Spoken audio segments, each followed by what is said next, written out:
Hello YouTube. Of all Tamriel's emperors, there's one whose face is likely best known by fans of the franchise, and it's this one, Emperor Uriel Septim VII, the Emperor of Tamriel during the events of the Elder Scrolls 1, 2, 3, and during the beginning of the Elder Scrolls 4 Oblivion, where he gets ruthlessly assassinated in the gameplay prologue. But what's less well known is that this man has a long and rich backstory filled with both happy and tragic moments. So, let's roll the intro and talk about the backstory of Emperor Uriel Septim VII.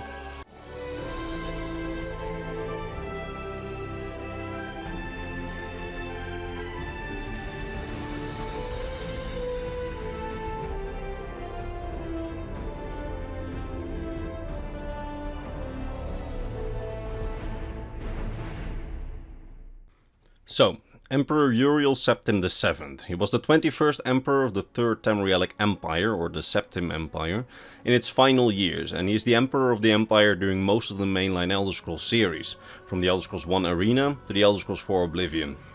Now, Emperor Uriel only comes on screen in 3 of those games, but makes the biggest appearance in the beginning of the Elder Scrolls 4 Oblivion, where he decides to free the player character from prison just before being assassinated by Mythic Dawn cultists, setting off the plot of the Elder Scrolls 4 Oblivion. But prior to his assassination, he lived a long and busy life, a life which started in the year 346 of the Third Era, 85 years before our playtime in the Elder Scrolls 4 Oblivion. Now, not much is known about Uriel Septim's early life, other than that we know that he was a handsome and clever young man who in his very early years used to have an imaginary friend named Justine. That's literally all we know about his childhood. Now, we do know a little bit more about his later life as a prince, as when he came of age it turned out that he was very gifted, inheriting some of the best qualities of his ancestors. He was a hard worker, he had integrity, he had a shrewd sense for politics and had great military prowess, having military successes from a very early age. As a prince, it's likely that he was part of the military unification campaigns of his father, Emperor Pelagius Septim IV, who during Uriel's birth was in the midst of a long process of trying to truly unify Tamriel. You see, while the Third Empire, or Septim Empire, technically spanned across all of Tamriel, the Empire had always been more of a loose collection of alliances, which all paid tribute to the central government in some way. But other than that, they were all mostly independent. In some places there was almost no imperial authority, and throughout much of its history parts of the empire even fought one another in civil war when the vassal kingdoms had disagreements, with some of these wars being absolutely disastrous to the local area. In addition, it wasn't too rare for local lords to straight up rebel against the empire, or for different parts of the empire to temporarily break off and start a civil war under different emperors. Like during the War of the Red Diamond, an imperial civil war that I covered earlier on this channel, and a video on that is in the description if you want to know more. One of the reasons for all this internal turmoil was really that to many the only reason the empire existed was because of its dragonborn emperor, as the Septim emperors all held the dragon blood, and those with the dragon blood were the only ones who in those days could light the magical dragon fires in the capital. As long as these fires burned, the mortal plane, the dimension that Tamriel is in, would be protected against invasions from the Daedric plains of Oblivion. This is why the Emperor had such an important position, and why many places of the Empire were more or less just part of the Empire in name because of its ruler, while being functionally independent and not really caring about Imperial authority. The final few Septim Emperors tried to remedy all this by trying to create a more unified and centralized empire, with stronger Imperial authority in the provinces and Imperial culture and religion being stronger in the provinces, as in some provinces such as Blackmarsh, Morrowind and the Somerset Isles, the native customs and traditions and religions were far stronger than those of the Empire. Now, Uriel's father, Pelagius IV, therefore undertook many initiatives to try and strengthen imperial culture and authority, a process which did not always go peacefully, as some parts of the empire, such as Blackmarsh and Morrowind, would prove to be very resistant to this process, meaning that the emperor often sent the imperial legions to establish imperial authority by force, and it's likely that Prince Uriel was part of these missions after coming of age.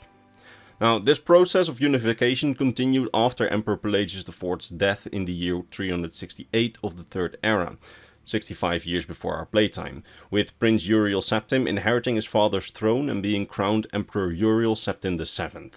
Now, it's said that during the early years of his reign, Emperor Uriel was a much more fair ruler than his father, but despite that, he continued the unification process that his predecessors had started, using military force when needed and sometimes leading his own troops into battle during these efforts. Overall, in the early years of his reign, it's said that he was an optimistic, fair and talented ruler, and he was well liked by most of the citizens of the imperialized regions. It's also during this time that he married the woman that he would have his legitimate children with, a woman named Kaula Voria, and reportedly very beautiful woman, was very popular with the Empire's citizens. He would father 4 children with her, 1 girl and 3 boys, by the names of Princess Ariella and the 3 princes, Girdle, Anman and Abel. Unfortunately for the children, they would have a less than happy childhood, as their mother, behind closed doors, was a manipulative, arrogant and ambitious woman who seemed to have vied with her husband for power as she'd more or less seduced him into marriage in his younger years. This meant that Emperor Uriel would quickly come to regret this marriage, and it led to a marriage with a lot of fighting behind closed doors, where Emperor Uriel and Empress Karla would often try to hurt one another, something which made for a particularly unhappy childhood for his 4 legitimate children. Now, during this unhappy marriage, Emperor Uriel also fathered 2 illegitimate children, as he reportedly slept with several of his aides. One of his bastard children, a son named Calaxus, would be acknowledged and would be adopted by the emperor, gaining the status of prince and eventually getting an influential position in the imperial city. The other bastard would remain a secret, as he had him taken away to an inconspicuous place by his secret service, the Blades. This bastard son was Uriel Septim, who plays a big role in the Elder Scrolls IV Oblivion's main story. It's also during this time of unhappy marriage that the Emperor started to put a lot of faith in an ambitious yet apparently very trustworthy advisor that he took on. He started relying a lot on this man for advice and for magical services, as he also fulfilled the role of the Emperor's personal battle mage, and he became one of the Emperor's most trusted friends. The man that I'm talking about is Jaegar Tharn, a member of the incredibly powerful Tharn family, which had long held positions of political power in Cyrodiil and were regulars on the Elder Council of the Empire. This bromance between the two would lead to much success in Uriel's unification attempts, as he got more foothold in Morrowind during this time, and in other places of the Empire. Unfortunately, the bromance would come to a very abrupt end, as there's a reason why Jaegar Tharn is often called the Betrayer, because he betrayed the Emperor. And not in a small way, as his most trusted friend and advisor used his magic to secretly imprison the Emperor in a small pocket realm of Oblivion, where the Emperor would remain unconscious for 10 years, suffering from perpetual nightmares, while Jaegar Tharn used his magical skills to magically disguise himself as the Emperor, taking over the rule of the Empire for 10 years, while the real Emperor Uriel was imprisoned. This period we call the Imperial Simulacrum. It was a time where Jaegar Tharn, as the fake emperor, rarely showed himself to the public in order to avoid any chances of being found out, while at the same time woefully neglecting the Empire's rule and its internal politics, which allowed the Empire to first stagnate and then internally fracture, as many of its vassals once again regained de facto independence, stopping paying taxes and in some places openly defined imperial authority. And yet, fake Emperor Uriel did almost nothing against it, as Jaegar Tharn, disguised as the Emperor, mostly just seemed to have enjoyed the luxuries of being Emperor and holding all the power. But fortunately for the real Emperor Uriel, the Eternal Champion, the player of the Elder Scrolls I Arena, intervened during the events of the first game, as the player manages to kill Jaegar Tharn and free the Emperor once more so he can return to his rightful position to the throne. However, 10 years of imprisonment with eternal nightmares and betrayal by your closest friend really does something to a man, as the Emperor's confidants describe him as a changed man after this. He was no longer the youthful and brash emperor of his youth, rather becoming very patient and cautious, with a grave and calm personality.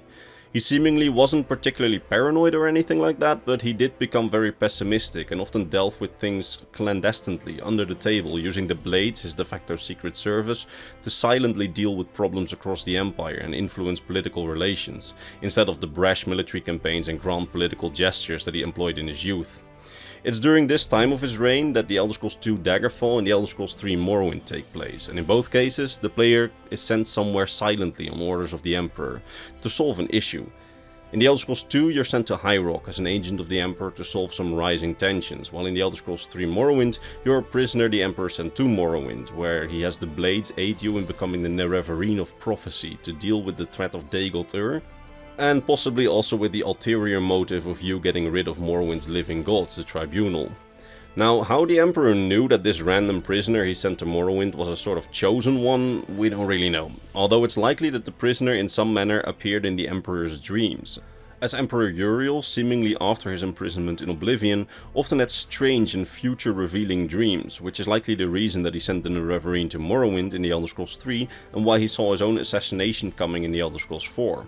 Although it seems not everybody believed too much in the future predicting powers of the Emperor's dreams, as the Blades, which again served as his de facto secret service and also were responsible for his protection, believed that they would be able to protect the Emperor from whatever he'd foreseen.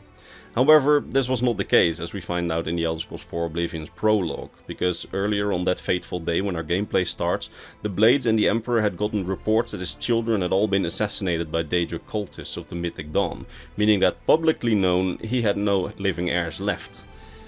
The Blades then decide to secretly evacuate the Emperor out of the city to a safe house, before the cultist assassins can reach him and kill him too. It's here where we meet the Emperor in the game, as his secret escape route leads through our cell, and it's during this attempted escape that the Mythic Dawn assassins manage to kill Emperor Uriel right in front of our eyes, snuffing out the dragonfires that Uriel had lighted in his youth, and starting the invasion of Tamriel by the Daedra, who are now open to invade the mortal plane. This sets off the events of the Elder Scrolls 4 Oblivion, where we as the players search for the Emperor's secret bastard son Martin and attempt to prevent the fall of Tamriel to the Daedric hordes by trying to relight the dragonfires.